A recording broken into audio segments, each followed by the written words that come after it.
随着3C 科技的发展，民众使用载具存发票模式愈来愈普遍，连带大幅影响到绿色团体发票募集数量。再加上这几档因为疫情的关系，也让绿色团体募款更是大受影响。因为现在云端发票的盛行，那华山基金会在募集发票上会多了很多困难。那非常谢谢陈亭妃立法委员一直以来对华山基金会公益活动的支持，那也将这次爱心生活圈的公益发票全数捐赠给我们华山基金会。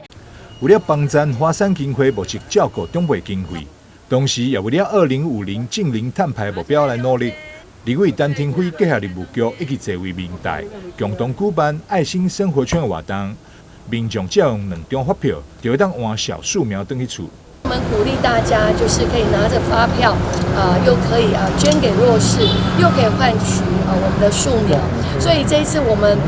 跟几个联合服务处一起因为我们知道说这是市区非常重要的在市区当中很需要这样子一个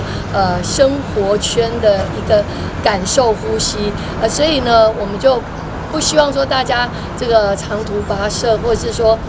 这个路太遥远所以我们就就近，包括永康就在秋平医院的服务处，然后这个北区中区就在宜真的服务处，然后东区就在望泉的服务处，南区就在州立金医院的服务处，就是就近。当我们把这个讯息抛出去之后，然后再加上亭妃自己在安南区的服务处，每个地方都可以拿着我们的发票来兑换，那就是这个3月25号早上10点开始，那我们准备这个2000颗，那各服务处是400颗，所以只要是我们拿着发票，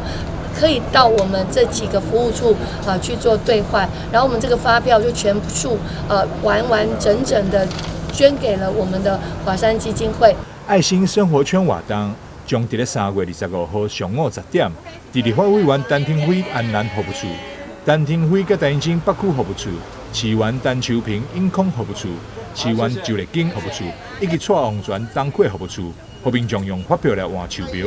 市民朋友千万唔通错过这个当做公益，搁会当兼顾环保的活动。电视新闻张硕维采访报道。